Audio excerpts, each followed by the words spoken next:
नमस्कार, 10 बजे का कोरोना बुलेटिन आप देख रहे हैं। मैं हूं आपके साथ अर्पिता आर्या। देश भर में कोरोना के मामले तेजी से बढ़ते जा रहे हैं और आज आए ताजा आंकड़ों के मुताबिक देश में कोरोना के मामले 6000 का आंकड़ा पार कर गए हैं।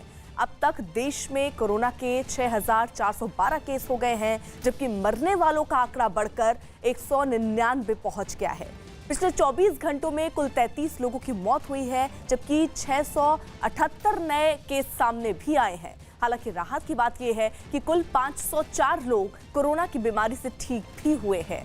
यानी कुछ लोग इस बीमारी से उभर कर भी सामने आ रहे हैं, लेकिन चिंता यहां इस बात की है कि देश भर में कोरोना के मामले तेजी से बढ़ते जा रहे हैं। और आज जो ये आंकड़े आए हैं, जो ताज़ा आंकड़े हैं, उनके मुताबिक देश में कोरोना के मामले 6000 का आंकड़ा पार कर गए हैं। अब तक देश में कोरोना के 6412 केस हो गए हैं, जबकि मरने वालों का आंकड़ा भी इसके साथ बढ़ा है और ये आंकड़ा अब 199 पहुंच चुका है। पिछले अगर 24 घंटे की बात करें तो पिछले 24 घंटे में कुल 33 लोगों की मौत हुई है, जबकि 678 नए केस सामने आए हैं। रवि हमारे साथ, हमारे सहयोगी इस वक्त जुड़ चुके हैं। रवि, पूरी कोशिश हो रही है कि इन आंकड़ों को रोका जाए बढ़ने से, लेकिन ये जो संख्या बढ़ रही है ये कितनी चिंताजनक है प्रशासन के लिए, सरकारों के लिए और लोगों के लिए? देखिए, सरकार के साथ साथ में लोगों के लिए तो ज़रूर चिंता का विषय है, क्योंकि ये पूरा मसला सिर्फ केंद्र सरकार या राज्य सरकारों का नहीं है। ये आम लोगों से जुड़ा हुआ है, चाहे आम हो और चाहे खास हो। और यही वजह है कि लगातार सरकार की तरफ से ये कोशिशें की जा रही हैं कि इंफ्रास्ट्रक्चर बढ़ाया जाए, टेस्टिंग कैपेसिटी बढ़ाई जाए और टेस्ट का एक दायरा बढ़ाया है। अभी एक हाल फिलहाल में ही केंद्र सरकार की तरफ से, ICMR की तरफ से ये फैसला हुआ कि अभी तक जिन लोगों का टेस्ट किया जा रहा था उनमें से कुछ और भी ऐड किया गया है। मसलन जो सरकार की तरफ से आइडेंटिफाई हो रहे हैं हॉट स्पॉट, जहां पर 6 से ज़्यादा मरीज हैं किसी इलाके में। अगर मान लीजिए दिल्ली के किसी इलाकों को सरकार ने अनाउंस किया है कि ये जो इलाका है वो हॉट स्पॉट है, यहाँ पर ज़्यादा मरीज हैं, तो उन इलाकों में भी ऐसे लोगों की जांच कराई जाएगी, टेस्ट कराया जाएगा जो संदिग्ध होंगे, यानी कि उनके जो लक्षण उसके आसपास होंगे, सर्दी जुकाम, खराश गले में या खांसी, इस तरीके के अगर लक्षण होंगे तो उनका भी टेस्ट लिया जाएगा। इसके अलावा दूसरी बात यह है कि सारी के जो पेशेंट है, जो सीवियर एक्यूट रेस्पिरेटरी इलनेस है, यानी कि उसको अगर हम आम भाषा में कहें कि ऐसे मरीज जिनको गंभीर सांस की बीमारी है, ऐसे लोगों को का भी टेस्ट कराया गया है सरकार की तरफ से, ICMR की तरफ से। और बड़ी तादाद में ऐसे लोग हैं जिनका पॉजिटिव टेस्ट आया है और ये इसी आधार पर ICMR की तरफ से कहा गया था, जो रैंडम सैंपलिंग की गई थी उसमें बहुत कम लोग आए थे, यानी कि सिर्फ मात्र 2 लोग, 500 से ज़्यादा लोगों का टेस्ट हुआ था, उस समय 2 लोगों का पॉजिटिव आया था। और सरकार ने कहा था कि अभी चिंता का विषय नहीं है। लेकिन हाँ, चिंता का विषय इसलिए ज़रूर है कि ICMR की तरफ से जो ताज़ा अभी आंकड़े आए हैं वो थोड़ा सा चौंकाने वाले हैं और थोड़ा सा सरकार के लिए और लोगों के लिए भी चिंता करने की जरूर बात है। GOM की बैठक हुई और दूसरी बात यह है कि सरकार अब लगातार दायरा बढ़ा रही है कि ज्यादा से ज्यादा उन इलाकों में भी टेस्ट किया जाए जहां तक अभी तक टेस्ट नहीं करवाया गया। कोशिश कर रही है कि जो लोग अभी तक टेस्ट नहीं करवा पाए हैं उनका भी टेस्ट किया जाए। रवि, आप नजर बनाए रखिएगा। उत्तराखंड के हल्द्वानी में कोरोना से बचाव वाले मास्क, ग्लव्स, जूते जैसी चीजों को इस्तेमाल कर खुले में फेंकने का मामला सामने आया। शहर की सुरक्षा व्यवस्था का जायजा लेने पहुंची न्यूज़ 18 की टीम को इस्तेमाल की हुई ये सभी चीजें यूं ही कूड़े में पड़ी नजर आई। ऐसे में चिंता की बात यह है कि अगर ये मास्क, ग्लव्स वगैरह कोरोना संक्रमित शख्स ने इस्तेमाल कर फेंकी होंगी तो इससे तेजी से संक्रमण का खतरा बढ़ सकता है। अगर आप उसको छोड़ रहे हैं और वो नेक्स्ट इंसान को टच कर रहा है या किसी जानवर उससे खा ले रहा है तो उनको भी संक्रमण का खतरा है। तो ये काफ़ी हज़ार्डस है, ख़तरनाक है। लोगों को इसको डिस्पोज करने के लिए प्रॉपर डस्टबिन है जहाँ पर, या फिर जहाँ हाइपोक्लोराइड सोल्यूशन उसी में डालना चाहिए। प्रधानमंत्री नरेंद्र मोदी ने वाराणसी के बीजेपी जिलाध्यक्ष को फोन कर उनसे कोरोना पर वहां के हालात की जानकारी ली और इस दौरान पीएम मोदी ने मास्क पर पूछे गए जिला अध्यक्ष से सवाल पर भी कहा कि सभी लोग गमछे से मुंह ढकें। पीएम मोदी ने आरोग्य सेतु ऐप डाउनलोड करने के लिए लोगों को जागरूक करने को भी कहा। पीएम मोदी को जानकारी दी गई कि उनके संसदीय क्षेत्र में लोग नियमों का पालन कर रहे हैं। कोरोना वायरस से बचने के लिए लोग तरह तरह से हथकंडे अपना रहे हैं ताकि इस जानलेवा बीमारी के चंगुल से बच सके। ऐसा ही एक मामला हापुड़ से सामने आया। हापुड़ में एक शख्स ने कोरोना वायरस से बचने के लिए असोधा गांव के जंगलों में पेड़ पर अपना आशियाना बना लिया। ये किस्सा हापुड़ जिले में रहने वाले जिला बार के वकील मुकुल त्यागी का है, जिन्होंने 3 रोज दिन रात मेहनत करके जंगल के बीचों बीच पेड़ पर अपना घर बना लिया और शहर के साथ साथ गांव की भीड़-भाड़ से दूर खुद को कोरोना वायरस से बचाने के लिए उसी घर में रहना भी शुरू कर दिया। तो ये अनोखा तरीका, लोग अपने तरीके से ही कोशिश कर रहे हैं कि किस तरीके से इस वायरस से बचा जाए। वहीं हापुड़ की तस्वीर जरा आप देखिए, एक वकील साहब जो हैं उन्होंने पेड़ पर ही मेहनत करके अपना घर बनाया और अब उन्होंने वहाँ रहना भी शुरू कर दिया है। और उनसे जब ये पूछा गया तो उन्होंने कहा कि वो भीड़-भाड़ से अलग रहना चाह रहे हैं, गाँव से अलग रहना चाह रहे हैं और इसीलिए इस पेड़ को आशियाने के तौर पर उन्होंने चुना है। तो कोरोना वायरस से बचने के लिए दरअसल ये उपाय लोग करते हुए नजर आ रहे हैं। जिसको जो समझ में आ रहा है उसमें देखिए हापुड़ की तस्वीर, जहां पर एक वकील आपको दिख रहे होंगे और ये पेड़ के ऊपर अपना घर बनाकर अब रह रहे हैं। मध्य प्रदेश के छिंदवाड़ा में एक मस्जिद में नमाज पढ़ रहे 40 लोगों को पकड़ लिया गया। पुलिस के मुताबिक 40 लोग एक मस्जिद में नमाज पढ़ रहे थे और उस वक्त उन्होंने मास्क भी नहीं लगा रखे थे। साथ ही नमाज के दौरान सोशल डिस्टेंसिंग की भी धज्जियां उड़ाई गई। पुलिस ने दावा किया कि लॉकडाउन के दौरान नियमों की अनदेखी करने वाले लोगों पर कार्रवाई की जाएगी।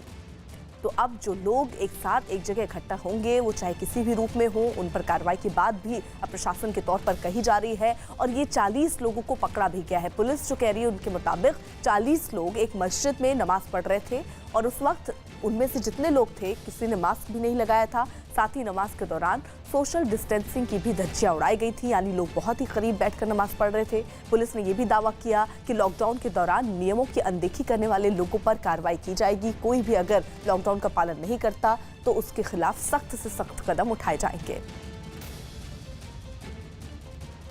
मस्जिद के अंदर भीड़ दिखी। मस्जिद के अंदर चेक करने पर 40 मुस्लिम समुदाय के व्यक्ति नमाज पढ़ते दिखे, जिनमें बिना मास्क लगाए और सोशल डिस्टेंसिंग का पालन ना करते हुए वह 144 के आदेश की अवहेलना करते हुए पाए गए, जो इनके विरुद्ध धारा 188 टू 69 IPC कि जो मेडिकल स्टाफ हैं उनके साथ भी जुड़े हैं सीएम योगी आदित्यनाथ और किस तरह की तैयारी, किस तरह से काम हो रहा है, कदम उठाए जा रहे हैं कोरोना के खिलाफ लड़ाई में। उन तमाम बातों की जानकारी सीएम योगी आदित्यनाथ अलग अलग अधिकारियों से लेते हैं, फिर ज़रूरी दिशा निर्देश दे रहे हैं और ज़रूरी फैसले और कदम लिए जा रहे हैं प्रदेश सरकार की ओर से।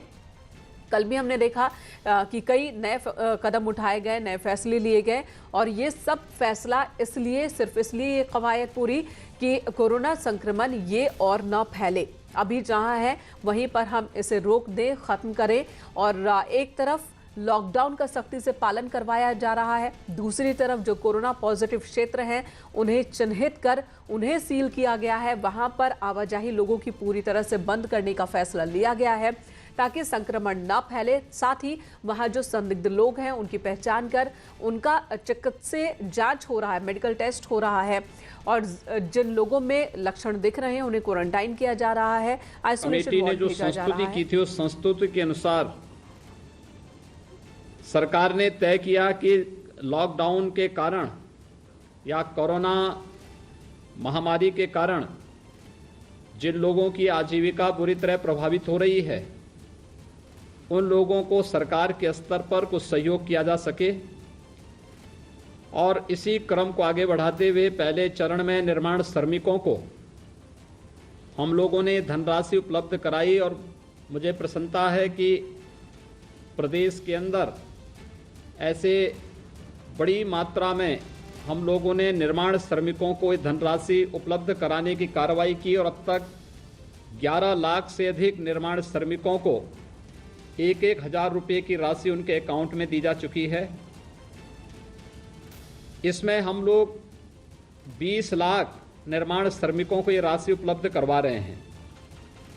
इसी प्रकार से जितने भी ठेला है, खोमचा है, रेड़ी है, रिक्शा है, ई-रिक्शा, पल्लेदार, कुली, ये जितने भी अन्य सेवाएं देने वाले लोग हैं इन सब के बारे में भी हम लोगों ने एक सर्वे करा करके सभी प्रशासन को इसके बारे में आवश्यक धनराशि भी उपलब्ध कराई है कि स्वाभाविक रूप से इस समय लॉकडाउन के कारण इन सब का कार्य प्रभावित है। इनको भी भरण पोषण का एक भत्ता दिया जाना चाहिए। 15 लाख से अधिक ऐसे सभी लोगों को भी जो दैनिक अपनी कमाई करते थे, आज उनकी कमाई प्रभावित हुई है उनको भी राशि उपलब्ध करा रहे हैं। मनरेगा की मजदूरी करने वाले प्रदेश के अंदर 88 लाख ऐसे श्रमिक हैं जिनके मानदेय को बढ़ा करके 202 रुपया किया गया है। उनका बहुत दिनों से कुछ पैसा बकाया भी था। ऐसे लगभग 27,15,000 से अधिक उन मनरेगा श्रमिकों की एक मुश्त राशि उन्हें दी गई और साथ साथ हम लोगों ने 87 लाख उन परिवारों को जो वृद्धावस्था पेंशन, निराश्रित महिला पेंशन या फिर अन्य पेंशन की योजना को प्राप्त करते थे, समय से पहले उनको पेंशन की राशि एक साथ उन्हें उपलब्ध करवाई गई। ऐसे 87 लाख लोग उस योजना से लाभान्वित हुए हैं। खाद्यान्न प्रदेश के अंदर पहले ही 1 अप्रैल से बंटना प्रारंभ हुआ है। आदरणीय प्रधानमंत्री जी ने भी प्रधानमंत्री गरीब कल्याण पैकेज की घोषणा की है, जिसमें प्रदेश के 2,34,00,000 किसानों को 2,000 रुपये प्रति माह आगामी 3 महीने तक देने की व्यवस्था है। जनधन अकाउंट में जिन लोगों के अकाउंट खोले गए हैं, ऐसी महिला लाभार्थियों को 500 रुपये प्रति माह आगामी 3 महीने तक धनराशि देने की व्यवस्था की गई है। साथ ही साथ इस योजना के अंतर्गत उज्ज्वला योजना में जितने भी लाभार्थी हैं, उन लोगों को आगामी 3 महीने तक रसोई गैस के सिलेंडर भी निःशुल्क उपलब्ध कराया जाना है और ये व्यवस्था भी प्रारंभ हो चुकी है। खाद्यान्न की व्यवस्था भी प्रति यूनिट 5 किलो खाद्यान्न भारत सरकार के स्तर पर भी हर लाभार्थी को निःशुल्क उपलब्ध करवाने की व्यवस्था की गई है।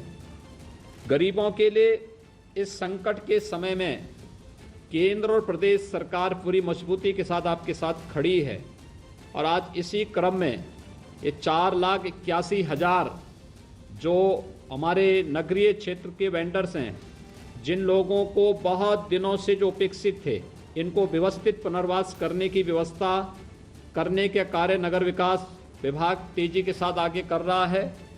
लेकिन इस संकट की घड़ी में उनके संकट में भी, उनके दुख में उनके साथ खड़े होकर के उनको सहायता देने का कार्य, जिन लोगों के पास राशन कार्ड नहीं, कोई अन्य सुविधा नहीं, उन लोगों को भी इन सुविधाओं से आच्छादित करने की कार्रवाई व्यवस्थित रूप से करने का प्रयास हो रहा है। उनको चाहे वह भरण पोषण का भत्ता हो, राशन कार्ड उपलब्ध करा करके खाद्यान्न उपलब्ध कराने की कार्रवाई हो। हर जनपद में युद्ध स्तर पर चल रहा है। कम्युनिटी किचन के माध्यम से सभी लोगों को भोजन उपलब्ध कराने की व्यवस्था, स्वास्थ्य की सुविधा जो भी हो, ये सारी व्यवस्थाएं प्रदेश और केंद्र की सरकार मिलकर के प्रत्येक नागरिक तक पहुंचाने का कार्य कर रही है।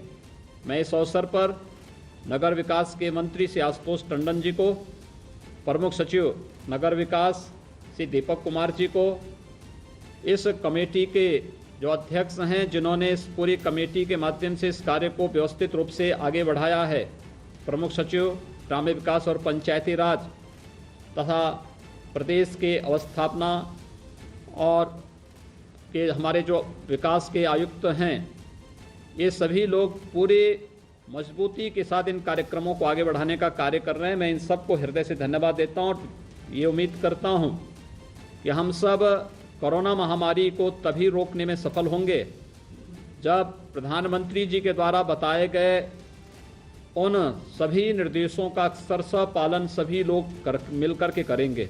खासतौर पर जो एक व्यवस्था बनाई गई है कि हम घर के अंदर रहें या बाहर हम बहुत आवश्यक हो, इमरजेंसी कोई ऐसी स्थिति पैदा हो तो ही हम घर के बाहर निकलें, अन्यथा घर में रहें, सोशल डिस्टेंसिंग का पालन करें, साफ सफाई स्वच्छता के बारे में व्यवस्था जो भी दिए गए हैं उसके अनुसार उसका अनुपालन करें।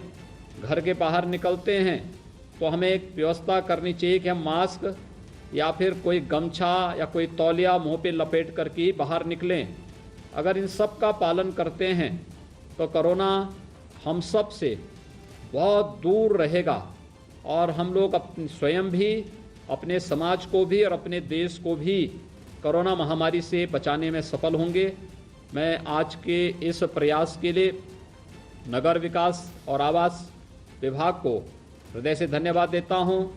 जिन लाभार्थियों को जो 4,81,000 से अधिक लाभार्थी इस योजना से लाभान्वित हुए हैं, इन सभी को भी मैं हृदय से बधाई देता हूं और उम्मीद करता हूं कि केंद्र और प्रदेश सरकार के द्वारा प्रत्येक नागरिक के उत्तम स्वास्थ्य और सुरक्षित भविष्य के लिए लॉकडाउन की जो कार्रवाई की गई है, हम सब इसका पालन करेंगे। आप सबके प्रति मेरी शुभकामनाएं। धन्यवाद। इससे पहले कि मैं आपका धन्यवाद ज्ञापन दूँ, मैं पुनः माननीय मंत्री जी का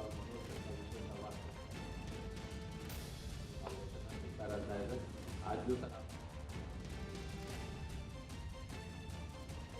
4,81,000 मजदूरों के खातों में, जनधन खातों में फंड ट्रांसफर किया गया। घर में रहे सीएम योगी आदित्यनाथ ने एक बार फिर से लोगों से अपील की और साथ ही उन्होंने एक बार फिर से ये भरोसा दिया है लोगों को कि खासकर जो मजदूर तबका है, जिनके सामने इस वक्त रोजी रोटी का संकट है लॉकडाउन की वजह से, उन्हें भी घबराने की जरूरत नहीं है। प्रदेश की सरकार, केंद्र की सरकार इन लोगों के साथ खड़ी है और इन लोगों का ख्याल रखा जा रहा है। जिम्मेदारी हम कह सकते हैं कि ये संक्रमण की चेन है, जिसकी वजह से पॉजिटिव केसेस की संख्या बढ़ती हुई जा रही है। आपस में कांटेक्ट होने की वजह से लोग कोरोना पॉजिटिव बन रहे हैं और यही वजह है कि लोगों से इस वक्त सावधानी बरतने की अपील की जा रही है और प्रशासन ने यह निर्णय भी लिया है कि अब संपूर्ण मध्य प्रदेश में मास्क लगाना अनिवार्य हो गया है, वरना इसके खिलाफ कानूनी कार्रवाई भी की जाएगी अगर आप ऑन स्पॉट दोषी पाए जाते हैं, यानी मास्क लगाए हुए नहीं पाए जाते हैं। तो जिस तरीके से संख्या लगातार बढ़ रही है, सबसे बड़ी वजह यही है कि ये आपसी संपर्क में लोग आ रहे हैं, जिसकी वजह से वो भी कोरोना संक्रमित हो जा रहे हैं।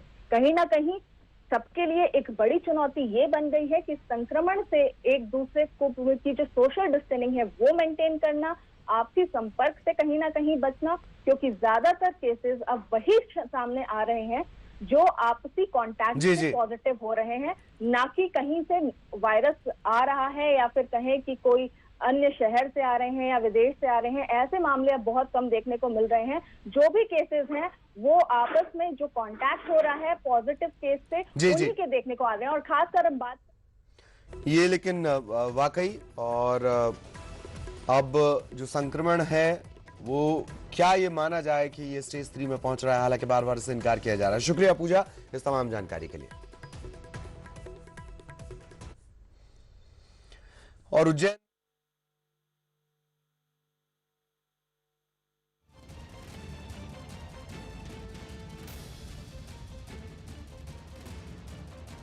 यूपी के पीलीभीत में कोरोना के बढ़ते खतरे के बीच जिला अस्पताल के कर्मचारियों की लापरवाही सामने आई है। आरोप है कि बुखार से जूझ रही एक महिला को अस्पताल के कर्मचारियों ने कोरोना की आशंका की वजह से अस्पताल के अंदर ले जाने से रोक दिया। कई घंटों तक महिला तड़पती रही, जिसके बाद उसकी मौत हो गई। इस बीच परिवार के लोग हंगामा कर रहे, लेकिन अस्पताल के कर्मचारियों ने महिला को इलाज मुहैया नहीं कराया। बाद में महिला के शव को पोस्टमार्टम के लिए भेज दिया गया।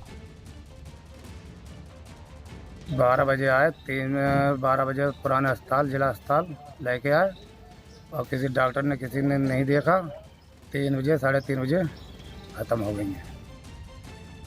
दुनिया भर में कोरोना के कहर के बीच इसके खिलाफ लड़ाई जारी है और इस लड़ाई में आयरलैंड के प्रधानमंत्री लियो वराडकर अपने देश के लिए हीरो बनकर सामने आए। दरअसल भारतीय जमीन से संबंध रखने वाले वराडकर डॉक्टर भी हैं और ऐसी आपात स्थिति में वो इसकी भी प्रैक्टिस कर रहे हैं और मरीजों की सेवा में जुटे हैं। मुंबई में मौजूद आयरलैंड के प्रधानमंत्री का परिवार भी उनका हौसला बढ़ा रहा है।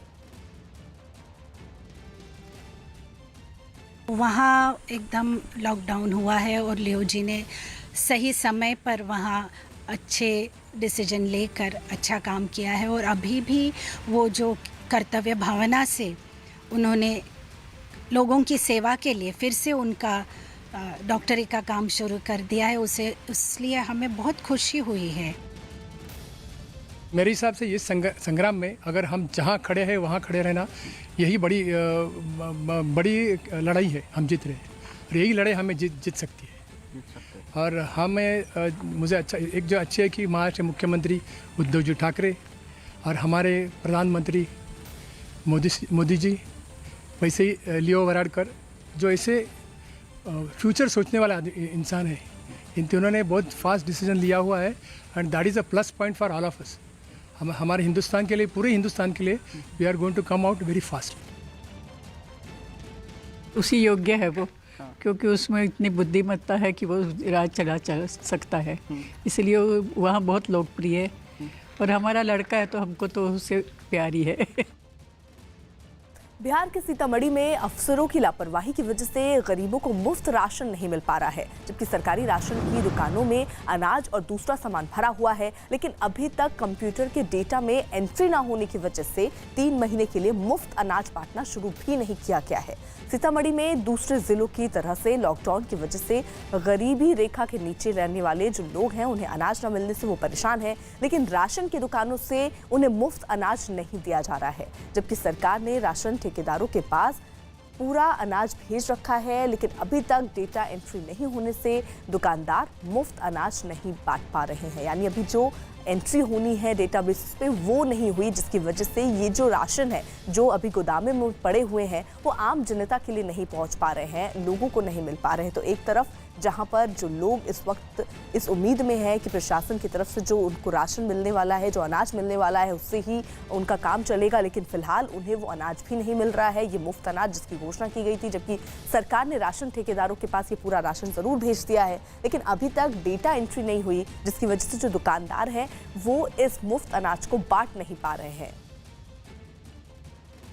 जो मतलब 15-20 दिन से अभी बैठे हुए, कोई मतलब काम धंधा भी नहीं हो रहा है। जो सरकार भी अभी जो बतलाए हैं फ्री में जो मुफ्त मिल रहा राशन वो भी नहीं मिल रहा है, और जो हम लोग का अभी कमाई धमाई सब बंद है। तो हम लोग का कुछ मतलब सरकार व्यवस्था करेंगे, ले सोचिए, इसको बाद मतलब हम लोग का कुछ मतलब राहत मिलेगा। अभी पॉस मशीन पे लोड नहीं हुआ है। अच्छा, तो परेशानी क्या हो रही है?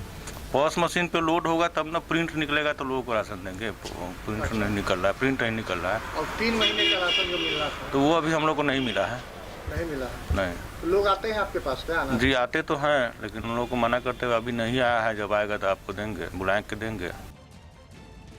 दिल्ली में लोगों को कोरोना के खतरे से बचाने के लिए पुलिस ड्रोन से नजर रख रही है। दिल्ली के जामा मस्जिद के आसपास ड्रोन के जरिए लोगों को घरों में ही रहने के लिए कहा जा रहा है, तो वहीं कई जगह पुलिस भी पेट्रोलिंग कर रही है। तो अलग अलग माध्यम से इस बात पर नजर रखी जा रही है कि वहां लोग जो है पूरी तरीके से लॉकडाउन का पालन करें, क्योंकि इस वक्त ये बेहद जरूरी कि लोग अपने घर पर ही रहें, एक जगह कोई इकट्ठा ना हो, मास्क लगाना बेहद जरूरी और सोशल डिस्टेंसिंग भी बेहद जरूरी है। और इसीलिए लोगों को जागरूक करने के लिए, इस खतरे से बचाने के लिए पुलिस जो है वो भी पूरी तरीके से मुस्तैद है। ड्रोन से दरअसल अब नजर रखी जा रही है इलाके में। दिल्ली के जामा मस्जिद के आसपास ड्रोन के जरिए लोगों को घरों में ही रहने के लिए भी कहा जा रहा है।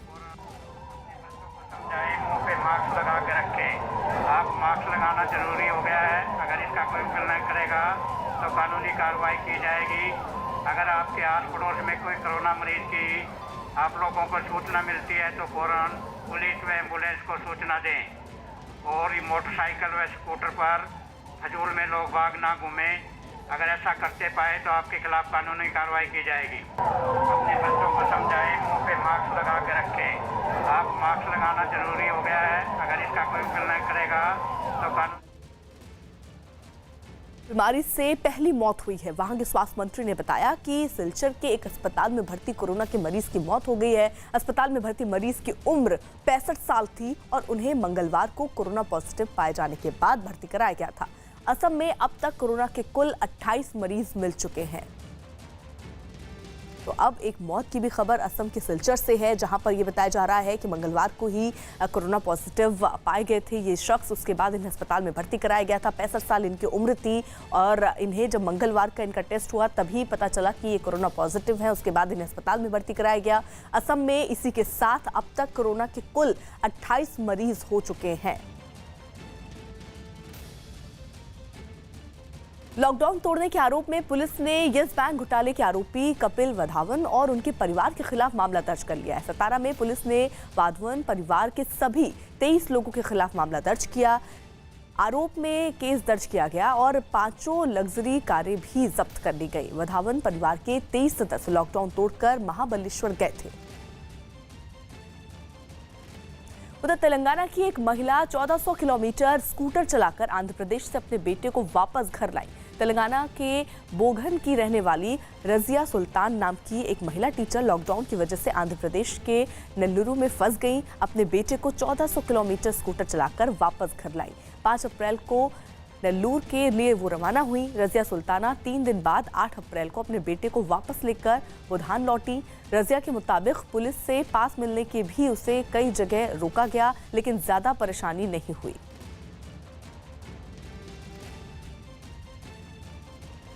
तमिलनाडु के तिरुपल्ली में पुलिस ने कोरोना से फैले खतरे के बीच सफाई के काम में लगे सफाई कर्मियों को गार्ड ऑफ ऑनर दिया। सफाई कर्मियों को दिए गए इस गार्ड ऑफ ऑनर की शुरुआत खुद वहां के डिप्टी पुलिस कमिश्नर ने की। उन्होंने सभी सफाई कर्मियों की तारीफ करते हुए कहा कि मुश्किल के इस वक्त में वो अपने काम को अंजाम दे रहे हैं, जो गर्व की बात है।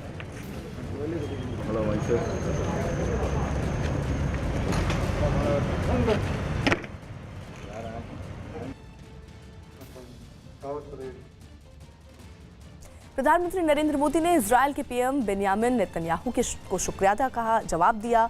उन्होंने ट्वीट कर कहा कि ऐसे वक्त में सभी को एक साथ आना चाहिए। उन्होंने ये भी भरोसा दिलाया कि भारत कोरोना से लड़ाई में अपने दोस्तों की मदद के लिए हर संभव कदम उठाएगा। प्रधानमंत्री नरेंद्र मोदी ने दरअसल ये संदेश हर तरीके से देने की कोशिश की कि जो भी मदद के लिए अगर हाथ बढ़ाता है या इस कठिन समय में हर देश की मदद के लिए एक दूसरे को आना चाहिए। प्रधानमंत्री नरेंद्र मोदी ने इस मौके पर इजराइल के पीएम नेतन्याहू को कि उन्होंने जो शुक्रिया किया उसका जवाब भी दिया। उन्होंने ट्वीट कर कहा कि ऐसे वक्त में सभी को एक साथ आना चाहिए। जो जिस लेवल पर एक दूसरे की मदद कर सकता है उसे उस तरीके से मदद करना चाहिए, क्योंकि ये एक बड़ा समय है जब एक दूसरे का साथ देके ही इस लड़ाई से लड़ा जा सकता है। पीएम मोदी ने इजराइल के प्रधानमंत्री बेंयामिन नेतन्याहू के धन्यवाद का जवाब देते हुए एक ट्वीट किया और लिखा कि हमें इस बीमारी से मिलकर लड़ना होगा। भारत अपने दोस्तों की हर संभव मदद के लिए तैयार है। इजराइल के लोगों के अच्छे स्वास्थ्य की कामना करता हूं। प्रधानमंत्री नरेंद्र मोदी ने ब्राजील के राष्ट्रपति जेर बोल्सोनारो को भी शुक्रिया का जवाब दिया। उन्होंने ट्वीट कर कहा कि चुनौतीपूर्ण समय में भारत और ब्राजील का रिश्ता पहले से ज्यादा मजबूत होकर उभरा है। उन्होंने इस बात का जिक्र किया कि ऐसे वक्त पर जब अगर कोई भी जरूरत होगी तो वो पूरी तरीके से तैयार है और हर देश को एक दूसरे की मदद करनी चाहिए। पीएम मोदी ने ट्वीट कर लिखा कि इस चुनौतीपूर्ण समय में भारत और ब्राजील के रिश्ते पहले से ज्यादा मजबूत हुए हैं। भारत इस महामारी के खिलाफ मानवता की सेवा के लिए हमेशा प्रतिबद्ध है।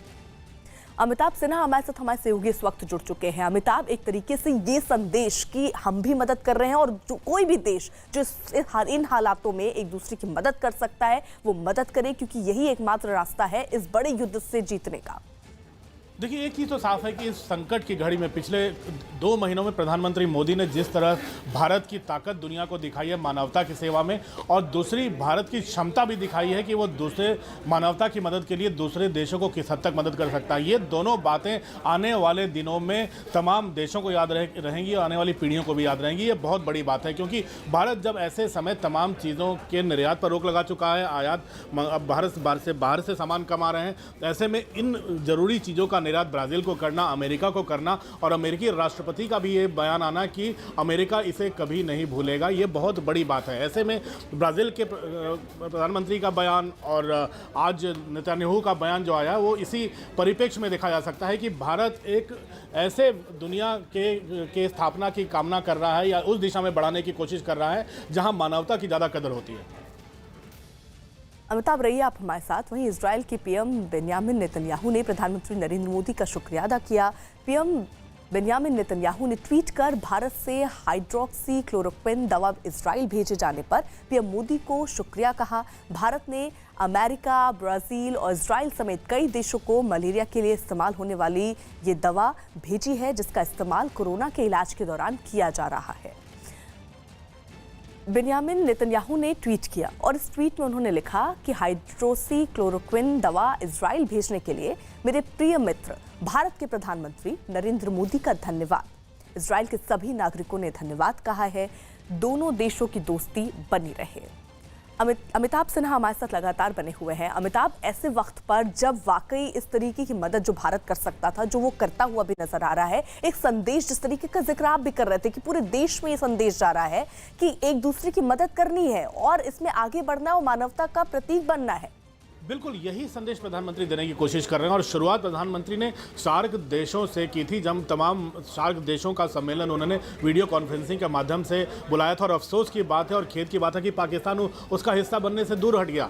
पाकिस्तान नहीं चाहता था वो इन सब चीज़ों का हिस्सा बने और पाकिस्तान ऐसे में ही अपने आप को अलग थलग महसूस कर रहा है और कोरोना से अकेली जंग लड़ रहा है। लेकिन भारत तमाम दुनिया के शक्तिशाली देशों को, चाहे वो अमेरिका हो, चाहे ब्राज़ील हो, चाहे यूरोप के देश हो, इजराइल हो, ये दुनिया के बड़े शक्तिशाली देश हैं, तमाम देशों को हाइड्रोक्सी क्लोरोक्विन अगर भेज रहा है अपने तमाम निर्यातों को ताक पर रखकर, अगर उनको थोड़ा प्रतिबंध हटाकर, तो ये बहुत बड़ी बात है। दुनिया के इन बड़े देशों को मुश्किल की घड़ी में साथ देकर उन्होंने ये जता दिया है कि भारत दोस्त की तरह उनके साथ हमेशा रहेगा। और पिछले कुछ सालों में जब से प्रधानमंत्री मोदी बने हैं, जो राष्ट्राध्यक्षों के साथ उन्होंने 1-to-1 इक्वेशन बनाए हैं, अपने रिश्ते बनाए हैं, व्यक्तिगत संबंध बनाए हैं दोस्ती के, उसका भी बहुत ज़्यादा असर है कि अब तमाम देश भारत को एक ताकत के रूप में देखने लगे हैं और भारत के उठाए गए कदमों की तारीफ भी कर रहे हैं और ये भी कह रहे हैं कि ये सभी देश आने वाले दिनों में भारत की इस मदद को नहीं भूलेंगे। अमिताभ, आप रहिएगा, नजर बनाए रखिएगा। वहीं कोलकाता में लॉकडाउन के दौरान ड्यूटी पर तैनात पुलिस के जवानों को खाना खिलाने के लिए मोबाइल कैंटीन की शुरुआत की गई। कोरोना वायरस की वजह से लॉकडाउन लागू कराने के लिए पुलिस के जवानों को लगातार ड्यूटी पर तैनात रहना पड़ रहा है, जिसे देखते हुए कोलकाता पुलिस ने ड्यूटी पर तैनात अपने जवानों को खाना खिलाने के लिए मोबाइल कैंटीन की शुरुआत की। शहर के एक इलाके में मोबाइल कैंटीन की एक गाड़ी खड़ी नजर आई। गाड़ी के पीछे पुलिस के जवान सोशल डिस्टेंसिंग का पालन करते हुए लाइन में खड़े होकर खाना लेने के लिए अपनी बारी का इंतजार करते दिखे। बाद में ड्यूटी पर तैनात सभी जवानों को खाने के पैकेट दिए गए। इस दौरान वहां मौजूद सभी जवान मुंह पर मास्क पहने दिखाई दिए। जिस मोबाइल कैंटीन से जवानों को खाना दिया जा रहा था, उस पर राज्य की मुख्यमंत्री ममता बनर्जी की एक बड़ी तस्वीर लगी थी, जबकि तस्वीर के नीचे अंग्रेजी में कोलकाता पुलिस मोबाइल कैंटीन लिखा नजर आया। तेलंगाना के निर्मल जिले में कोरोना के खतरे से लोगों को बचाने के लिए 14 अप्रैल तक कर्फ्यू लगा दिया गया। डीएम ने लोगों से घर से बाहर नहीं आने जाने की अपील की। हालांकि मेडिकल, साफ सफाई और जरूरी सेवाओं में लगे लोगों को आने जाने की इजाजत दी गई है। लोगों को भी मेडिकल इमरजेंसी के दौरान ही घर से निकलने की इजाजत है। निर्मल जिले में 4 इलाकों को रेड जोन घोषित किया गया है। डाबर इंडिया लिमिटेड ने कोरोना के खिलाफ जारी लड़ाई में मदद के लिए 21 करोड़ रुपए देने का ऐलान किया। कंपनी के चेयरमैन अमित बर्मन के मुताबिक 21 करोड़ में 11 करोड़ रुपए सीधे पीएम केयर्स फंड में जाएंगे। डाबर ग्रुप ने इस मुश्किल घड़ी में ड्यूटी कर रहे पुलिस वालों की भी पूरी मदद का ऐलान किया। Dabur has earmarked 21 crores towards support and relief activities of the government during this pandemic. 11 crores of the pledged amount will go directly into the PM Cares Fund, which is being supported by Dabur India Limited and all its entities. Dabur India's employees are giving 1 day gross salary into this fund too. We are also providing health and hygienic kits to the police who are endlessly working during this lockdown. The kits contain hand sanitizers, face masks, and also immunity medicines such as Chyawanprash and Gilroy tablets. MP के शाजापुर में corona का पहला मरीज सामने आया है, जिसके बाद प्रशासन इसकी रोकथाम के लिए मुस्तैदी से जुट गई है। आसपास का 3 किलोमीटर तक का इलाका सील कर दिया गया है और लॉकडाउन का पालन कराने में सख्ती भी बरती जा रही है। कोरोना का मरीज इंदौर के मदरसे में काम करता था, जो कुछ दिनों पहले ही शाजापुर पहुंचा था। प्रशासन ने उसके संपर्क में आने वाले 12 से ज्यादा लोगों को भी क्वारंटीन कर दिया है। वो दोनों एरिया, दोनों गाँव को हम कंटेनमेंट कर रहे हैं, इस एरिया को पूरी तरह प्रतिबंधित कर रहे हैं 3-3 किलोमीटर की परिधि में, ताकि वहाँ का पूरा निर्धारित मतलब में सर्वे किया जा सके और उसके बाद में उनको, जिन लोगों को संदिग्ध है, उन्हें आइसोलेट किया जाए और बाकी लोगों को क्वारंटाइन कर दिया। कोरोना के खतरे से बचने के लिए पंजाब में भी अब मास्क पहनना जरूरी कर दिया गया है। पंजाब में घर से बाहर जाने वाले सभी लोगों को मास्क पहनना होगा। पंजाब के सीएम अमरिंदर सिंह ने ट्वीट कर इस बात की जानकारी दी। तो एक ट्वीट के माध्यम से उन्होंने पंजाब के लोगों को ये बात बोली है कि मास्क पहनना बेहद ज़रूरी है। आप अगर अपने घर से निकल रहे हैं तो मास्क आप ज़रूर पहनिए। इसके लिए उन्होंने ट्वीट किया और ये कहा कि कोरोना के खतरे से बचने के लिए अब ये कदम भी पंजाब सरकार को उठाना पड़ रहा है और अब मास्क पहनना ज़रूरी कर दिया गया है। पंजाब में घर से बाहर जाने वाले सभी लोगों को मास्क पहनना अनिवार्य हो गया है। पंजाब के सीएम अमरिंदर सिंह ने एक ट्वीट किया और बाकायदा इसकी जानकारी दी। सीएम अमरिंदर सिंह ने अपने ट्वीट में लिखा कि पंजाब में अब मास्क पहनना जरूरी है। स्वास्थ्य सचिव ने लोगों के लिए एडवाइजरी जारी की है। आप इमरजेंसी या जरूरी सेवाओं के लिए बाहर जा सकते हैं तो मास्क लगाना नहीं भूलें। आपको सिर्फ एक साफ कपड़े की जरूरत है। सुरक्षित रहें और एक साथ मिलकर कोरोना से लड़ें।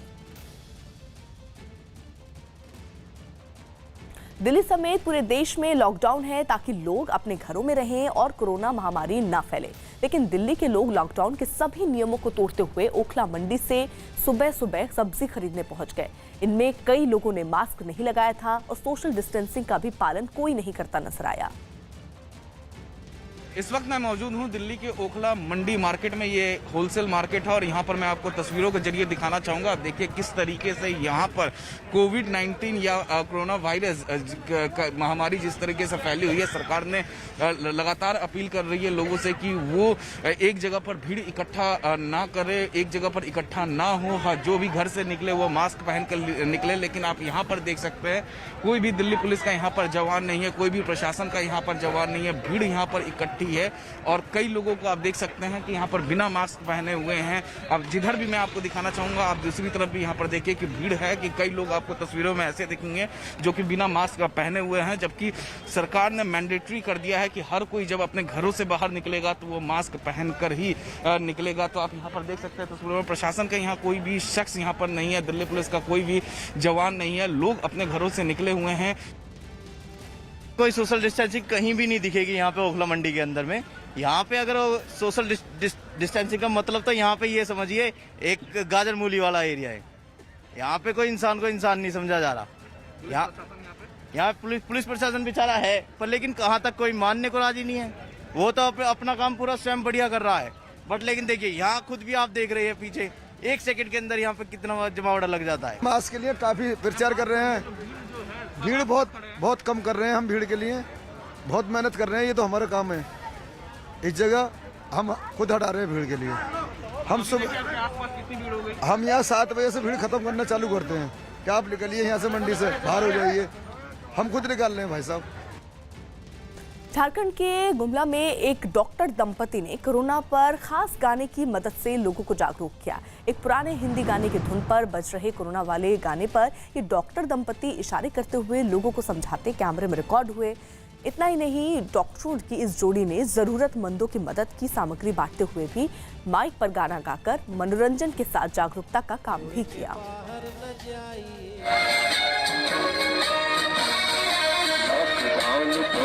बाहर न जाइए, आपको कसम है अब समझ भी जाइए।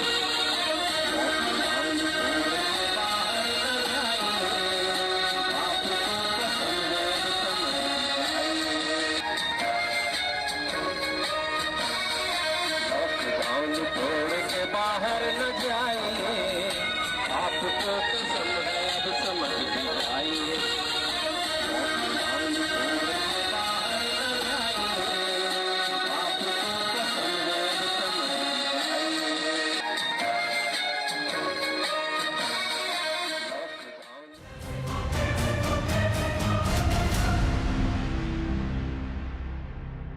मैं अशोक पांडे उरई से बोल रहा हूँ।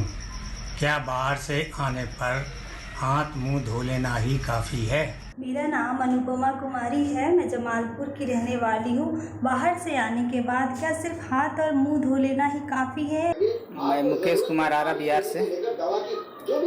क्या कोरोना वायरस से बचने के लिए बाहर से आने पे केवल हाथ मुंह धो लेना ही काफ़ी है? मेरा नाम करण है। मेरी उम्र 20 वर्ष है। मैं नोएडा का रहने वाला हूँ। मेरा आपसे ये प्रश्न है कि बाहर से आने के बाद केवल हाथ मुंह धोना काफ़ी है?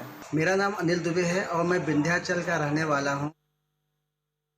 कोरोना वायरस की वजह से छाए संकट को देखते हुए साल 2019 की मिस इंग्लैंड भाषा मुखर्जी ने फिलहाल अपना ताज उतारकर पुराने पेशे डॉक्टरी में लौटने का फैसला किया। भारतीय मूल की भाषा मुखर्जी ब्रिटिश नागरिक हैं। भाषा ने कहा कि इंग्लैंड में कोरोना संक्रमण के बढ़ते मामलों को देखते हुए उन्होंने बतौर जूनियर डॉक्टर अस्पताल लौटने का फैसला किया क्योंकि देश को उनकी ज़रूरत है। बिहार के बांका में लॉकडाउन के दौरान गरीब परिवारों को राशन का सामान बांटा जा रहा है और इसके तहत बांका के गोकुला पंचायत में 250 गरीब परिवारों को एक अनाज बांटा गया। इस मौके पर राशन लेने पहुंचे लोगों को सोशल डिस्टेंसिंग के फायदे भी समझाए गए। एक एनजीओ से जुड़े लोगों ने गांव के लोगों को कोरोना वायरस से संक्रमण के बारे में बताया और ये कहा कि बार बार हाथ धोना चाहिए और एक दूसरे से दूरी बनाए रखना चाहिए।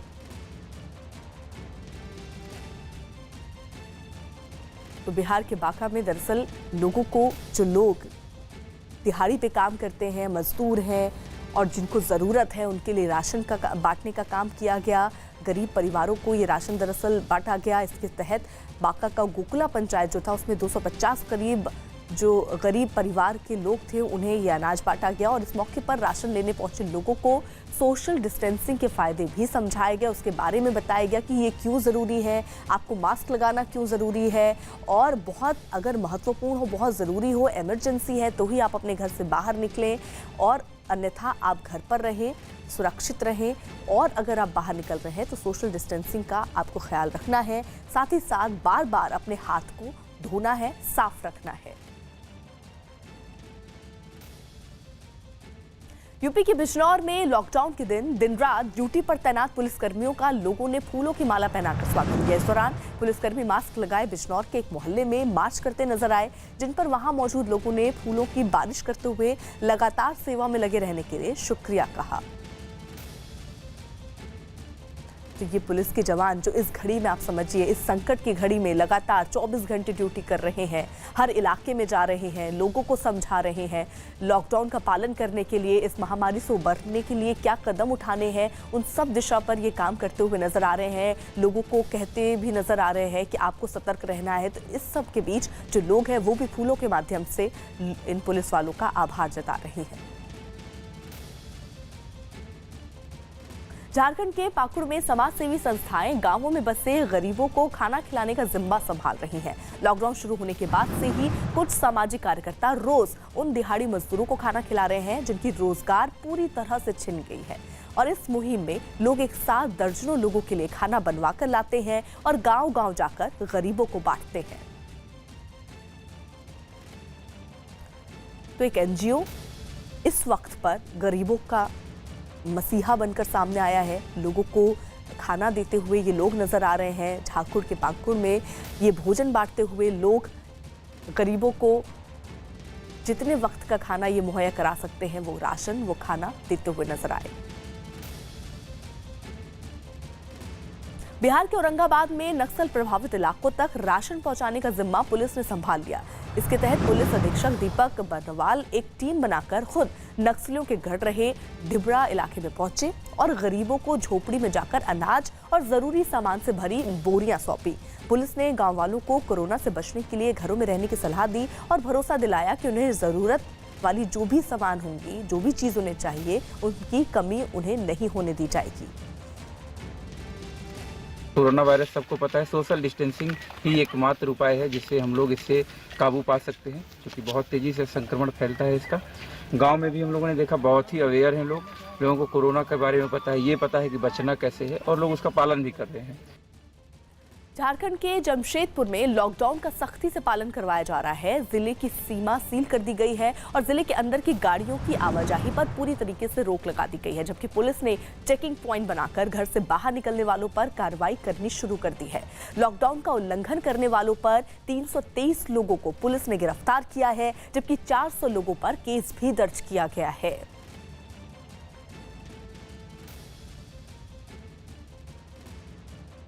अभी तक कुल यहाँ इस जिला में 323 आदमियों पर जो सो को गिरफ्तार किया गया है और इसके अतिरिक्त FIR करीब 400 आदमी पर किया गया है।